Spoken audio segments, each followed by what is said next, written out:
What's up, guys? It's Josh from Cardfight Empire here. Today, on the morning of when we were leaving Japan, we were able to catch up with our second place Overlord God, and I will let him introduce himself a little further. Hi, my name is Hwang. I'm from Texas, Dallas, Texas, in the U.S. I was here this weekend for the World Championship. Awesome, and you played Overlord, right? Yeah. How did you like that, or how did you come to the decision to play Overlord this weekend? Gosh. Well, the World Championship, you have to do what you can, even if it means just playing out of decks. But turns out 50 to 70% of the playing field was Overlord anyway. Yeah, it was Overlord heavy field. I'm sure you fought the mirror match quite a few times. How did you feel about the mirror match? Please, no more Overlord mirrors ever again. Yeah. It's kind of similar to how I felt about the Luard mirror back when Luard was very popular. Mirrors just never fun, I feel like, in any matchup. But how did you like the actual tournament? Did you think it was run well? Did you like the way it was run? Did you have any problems throughout the day? I believe it was run pretty well. Not me personally, but I know a problem that some people had was that going after the fifth round of Switch, which was the last one, only the top 4 players from A block and B block would make top 8, which means that a handful of people who went 4-1, which is a really good record, did not make top 8. So. Yeah, I heard about that as well. I think there were 2 X1s that did not make it to top 8, yeah. And it was kind of weird, kind of wacky at the same time. Unfortunately, that happened. I think that they should have just done one big tournament instead of the 2 blocks. I wasn't really sure why they did that, but I think it's because it's Japan style to do 2 blocks for the tournament. But yeah, did you want to get right into your deck profile? Sure. Main deck or G-Zone first? Up to you. Okay. Alright. So, as he said, I was playing Kagura Overlord. So I'm going to start with the G-Zone first.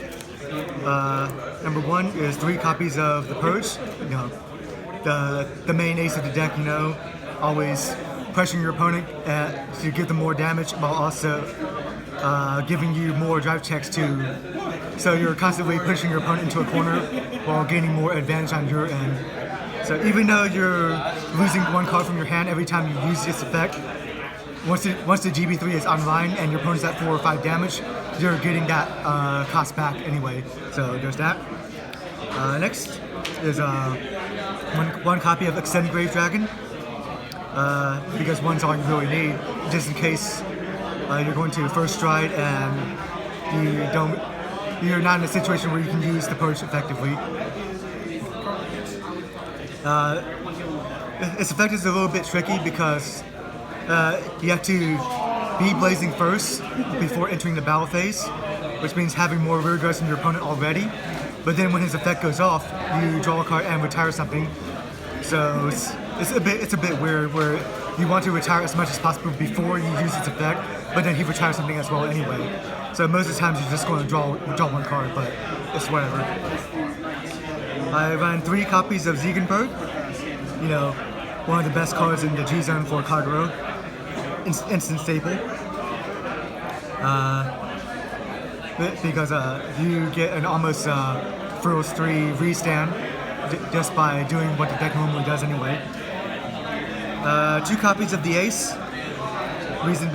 It's another restander, even though it's a more hefty cost.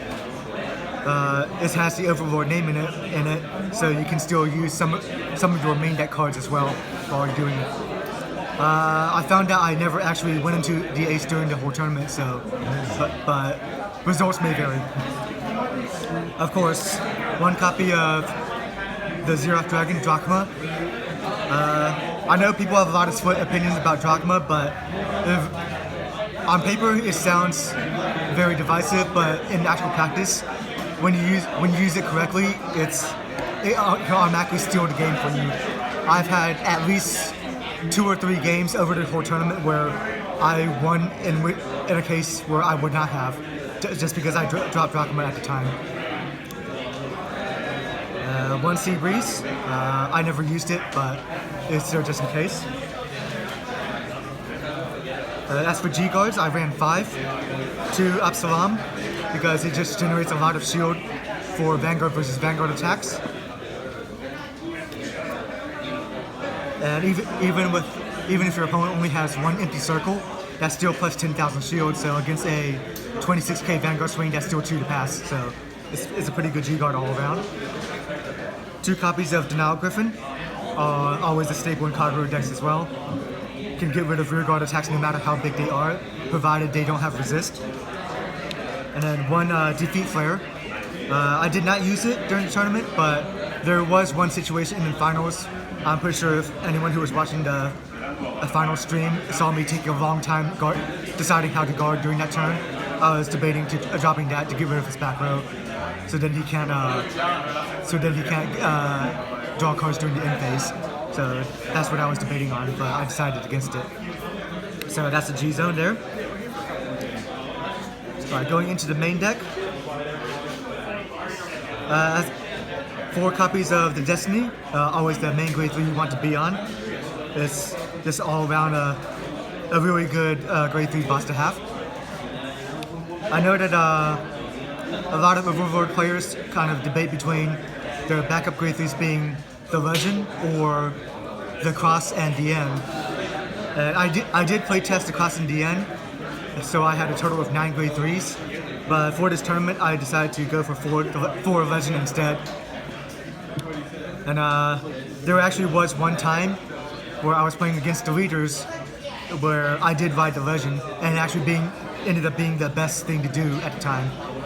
Because since I was going to be deleted anyway, I wasn't going to be able to use the stride skill if I was on the Destiny. So I rode the Legend first, got a free card out of it, and then after he deleted me, I re-rode into the Destiny and went from there. And I won because of that. Grade 2 lineup is pretty standard for Overlord decks. I ran 12 grade 2s, 4 glow heaters, 4 burning horns, and 4 Nehalums. They're just all around pretty solid, very good beat sticks. So a lot of times in Overlord, you won't even have a back row. So these guys being able to swing for anywhere between 16 to 21 on their own is always a big help. As for a Burning Horn, I believe I only use its on-call skill in 2 games over the tournament. So most of the time I was just using it as a beat stick anyway. So there's that. And Nehalum is especially good on the Ziegenberg turn because the more times your Vanguard swings, the more power he gets. Alright, so grade 1 lineup. 4 copies of Doombringer High Flame. I know even though I was playing against the Overlord Mirror throughout the entire day, I should not expect to be able to see him in the field for his stride skill, but I did have some games where it did stay around, so there was that.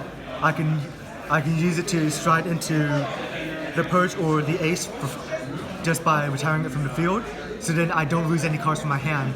So if I need to keep a Overlord in my hand to use the Purge's effect, I can just use High Flame to stride instead. So there's that. 4 copies of Protect Orb. I know some people do use Dumjit for the 15k shield every time you use it after the first use, but I found Protect Orb's countercharge to be especially necessary in Kagero. 3 copies of Lizard General Conroe. Not 4, because I did run 4 to begin with, but I found that I would use this effect maybe once per game, the countercharge effect. And since I can just search it out with the grade 0 Lizard Soldier Conroe anyway, 3 copies was all I needed anyway. As for its other effect, if I only had 1 Overlord in my hand, I can go ahead and dig for another one, which is again is necessary when you want to have as many in your hand as possible to keep using the Purchase effect. I ran 1 copy of Lava Flow. I did find that in a good chunk of my games, I did use the grade 0 Conroe to search out for Lava Flow, so I can to go into first stride without ditching an Overlord. So for the same reason, like I said. 1 copy of Bellog. I know a lot of people have dropped Bellog from the lineup entirely, but I did find that I did use it a few times over the tournament, and if I'm not playing against the resist matchup, it's still pretty good for getting things off the field.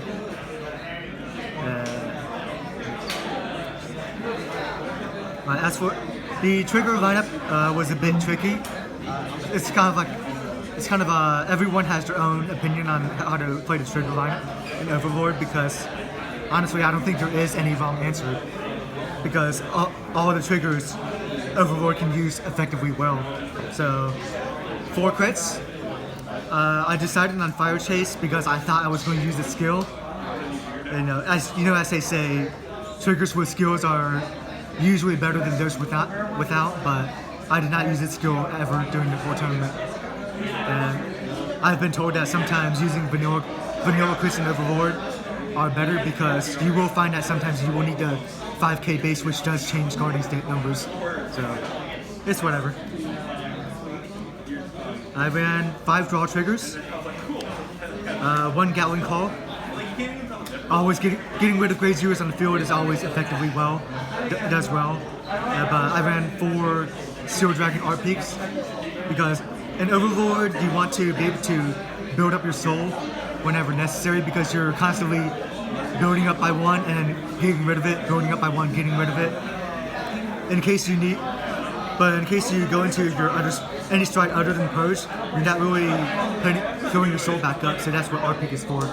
And sometimes Art Peak will change numbers when you're swinging with Glow Heater or Burning Horn. So there's that. 3 Inspired Yell stand triggers.